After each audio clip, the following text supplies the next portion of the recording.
So this first slide of the PowerPoint really gives an indication of how the questions in the exam will be set up. As I've said a few times already, the lectures are divided into two parts. The first part of the course was all about methodology, where we looked at things such as hang on, just a second. Is that still sharing for you? Yeah? Yeah. Yep, good, okay. All right, I'm just not sure why. No, okay. My little pen's not working here. Okay, so the exam will be 5 questions, as I've said. The lectures were divided into 2 parts. The first part of the unit was all about methodology, where we were looking at our GWAS, followed by next generation DNA sequencing, which, now that we've done the cancer lectures, we know can be divided into whole genome and whole exome sequencing. The second part of the lectures, which is what we've started now, we did, first of all, immunology and metabolism. Now we're moving into cancer. That will be followed by neurobiology and aging, which is really a lot about Alzheimer's, and finishing with pharmacogenomics. So the exam questions, what they will be doing is combining methodology and the applications of those methodologies. Given the way I've structured the lectures, I hope it's fairly clear what goes with what. For example, when we looked at GWAS in detail, we looked at, or we compared and contrasted type 1 and type 2 diabetes. Now that we've done DNA sequencing, of course, it's really all about cancer and how we apply whole genome and whole exome sequencing to cancer. When we move into Alzheimer's, it's all about how do we actually, what's the methodology for understanding these genetic variants that we're talking about? And pharmacogenomics is, are we actually making any use of this in a medical context? So these are the broad themes, and given that this is how I've structured the unit and the lectures, and there's 5 questions in the final exam, it narrows down the options on exactly what the questions will be. So that's the way it's going to be. Are there any questions about that? No, okay, so today we're starting off with a little bit on just concluding on type 2 diabetes, and moving on then to talking about cancer. So if we're thinking about the genetic basis of type 2 diabetes, which methodology is important in mapping the genetic landscape of this illness? I mentioned that a minute ago. It is, of course, the genome-wide association studies. They've been incredibly important for diseases such as type 2 diabetes, and also for type 1 diabetes, for that matter. And one of the most important things that came out of that was something called an EQTL. So can anyone tell me what an EQTL is?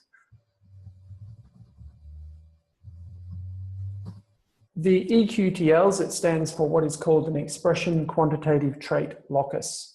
And what that says is that basically these are alleles of SNPs that control gene expression.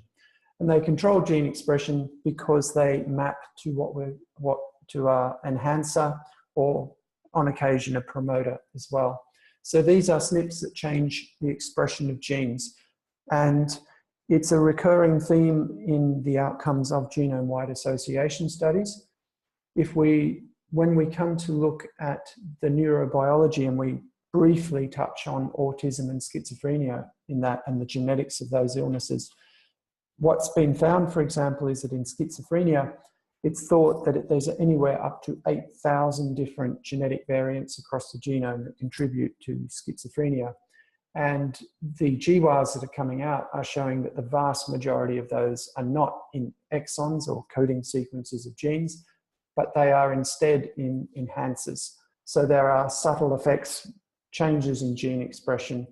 And this is something that we're seeing in these psychiatric illnesses, in metabolic illnesses, and so on, that genetic variants tend, in these complex diseases, tend to change the way genes are turned on and off.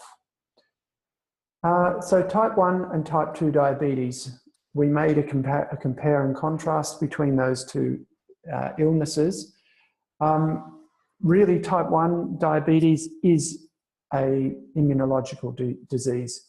It is a loss of what we call tolerance. Tolerance is the ability of our immune system not to attack ourselves, but to only attack foreign invaders, infectious organisms, and so on. In autoimmune disease, that tolerance is broken down such that we now recognize our own bodies and we can generate antibodies which destroy tissues, or we can generate T cells, specifically what are called CD8 T cells, which recognize and destroy tissue. And in type 1 diabetes, it is the destruction of the pancreatic beta islet cells, which of course destroys the ability to make insulin. In addition, type 1 diabetes, of course, the GWAS were incredibly important there because they added to the immunological basis of type 1 diabetes. So the loss of tolerance is mapped to the MHC locus, the major histocompatibility locus. The MHC locus encodes receptors which are expressed on immune cells, that's the MHC class 2, as well as all nucleated cells in our bodies, that's the MHC class 1.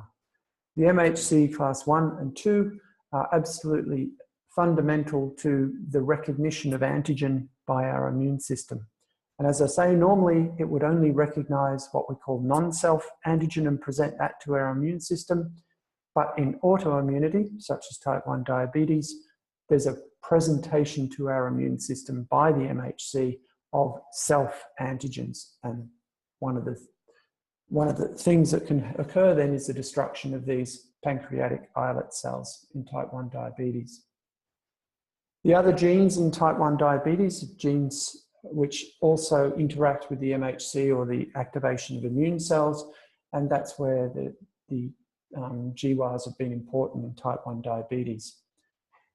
The types of genes which are coming up, or rather the genetic variants in type 1, are often common. They can be rare with moderate effects, whereas type 2 diabetes, this is the more classic lots and lots and lots of very low odds ratio genetic variants which collectively add up to a risk for type 2 diabetes. Just let me turn my email off so it's not distracting us. Just give me 1 sec to do that. Okay, got rid of that. All right. So type 2 diabetes is a complex disease made up of many genetic variants, each of which singly only contribute a very small risk.